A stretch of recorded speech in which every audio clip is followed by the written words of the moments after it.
Greetings, good morning, another beautiful day. I'm going to talk to you guys about some of the misconceptions about Costa Rica. Check this out. These are in no particular order, but let's start with the biggest one. It's a cheap place to live. That is absolutely false. This place is more expensive than the United States, for the most part. Some grocery items, no, but virtually everything else is more expensive. So, for example, I bought a can of Glade air freshener. You know what I'm talking about. Shh. $7. $7. Import tax on vehicles is 66%. 66%, which, of course, vehicles are extremely expensive here, and they're considered a highly valuable object. You see a lot more motorcycles than you do cars. Or maybe it's about the same, but there are motorcycles and dirt bikes everywhere. I hear one now, it's coming. All over the place. Sales tax is 13% nationwide. Tipping is not required, but typically speaking, when you pay your bill at a restaurant, there will be a 10% gratuity added to it. Yeah, it's not cheap. That's false. That having been said, things which are cheaper here. Electricity, most of it is renewable. There are wind turbines everywhere. Eggs are slightly cheaper. Rent is much cheaper. But that having been said, the house that you will get will probably be smaller than what you're used to if you're an American citizen. And yards, what are those? This is a popular one among tourists, but number 2, everybody speaks English. This is somewhat of a half-truth. If you stay in the touristy areas, almost everybody who works anywhere will speak English and speak it quite well. I typically don't hang out in these sorts of places. And while it's true that a lot of people will know some English, many times they aren't very fluent. And another thing, don't come down here as one of these high and mighty gringos that gets frustrated with people because they can't understand your English. The language here is Spanish. If you're going to stay here for any amount of time, you should invest some time into learning how to speak Spanish and how to understand it. If you just come here to visit, that's one thing. But personally, I find it highly disrespectful when people come here to live and refuse to learn Spanish. It's the same thing in the United States. If you're going to go there and you're going to live, most people will expect you to learn English. But no, not everybody speaks English. And even if you just come here as a tourist, you will at some point encounter some kind of difficulty in not being able to understand somebody or not being able to have them understand you. Learning how to speak Spanish is definitely important. Number 3, it's dangerous. Okay, first of all, where is a safe place in the world? Show me one.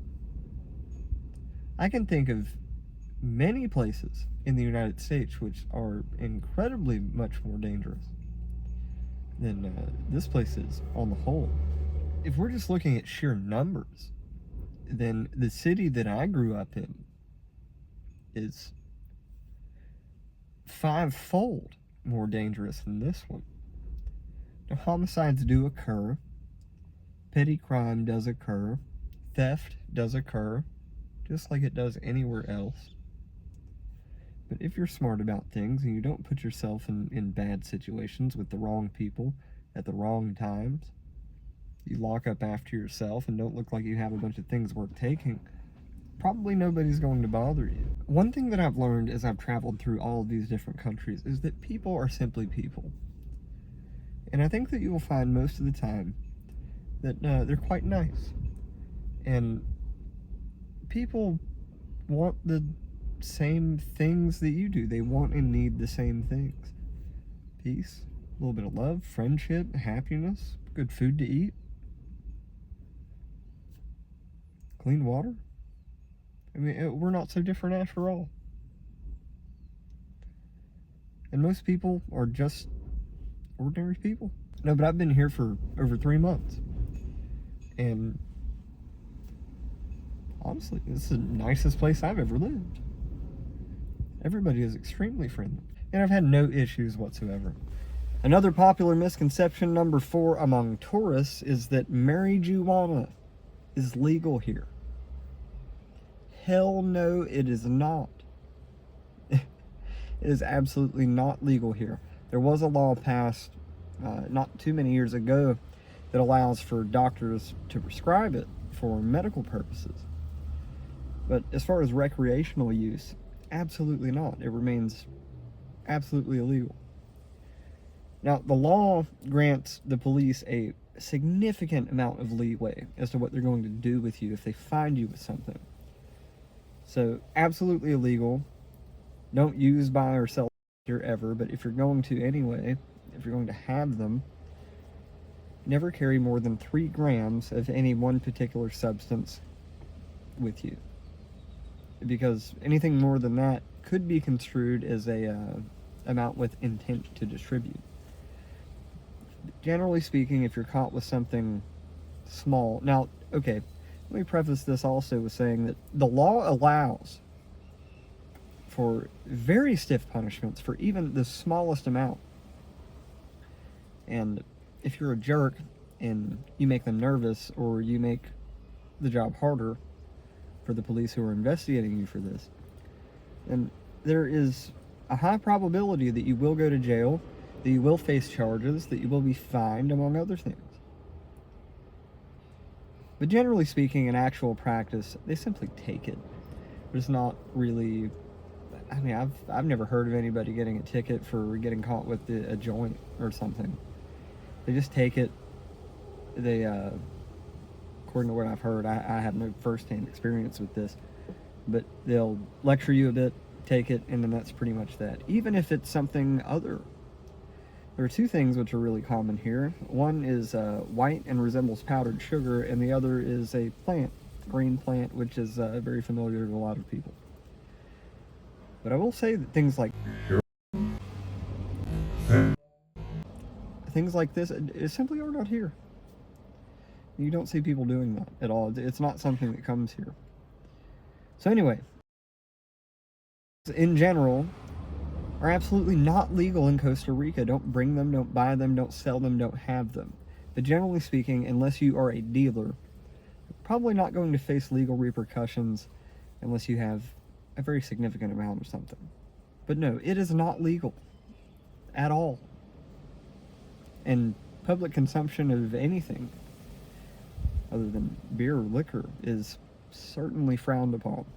But honestly, I couldn't tell you too much about the intricacies of this because I've never had issues with this, and that's not a world in which I'm involved.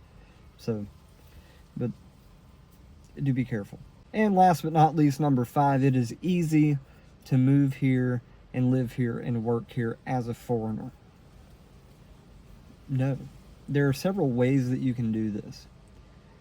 The first would be to become what they call an inversionista, which is basically an investor. So if you bring the equivalent of 200,000 American dollars here and you establish a business and you invest that money into the business, obviously you own the business and you're responsible for running it. But that is one way to pretty much immediately gain residency. Citizenship is another thing altogether. Once you obtain residency, I believe it's 2 years that you have to live here. And then when you finally do apply for citizenship, you have to demonstrate good knowledge of Spanish. You have to, among other things. Another way that you can do this, you can be what they call a rentista. So that takes about $60,000. And basically you make a contract with an attorney. $2,500 of that is made available to you every month, which you're expected to live on. With this type of residency, and the one that I just spoke about, you cannot work as an employee. You can have your own business, however. Another way to achieve residency is a type of visa which is quite new, and it is for artists, musicians, entertainers, people like this. That's another way to do it. But most people who are gringos or foreigners from anywhere in the world to come here and live, they typically do the rentista thing with evidence that they make over $2,500 per month, and they typically will work at home on a computer and be paid by a company which is not based in Costa Rica. The country is extremely small.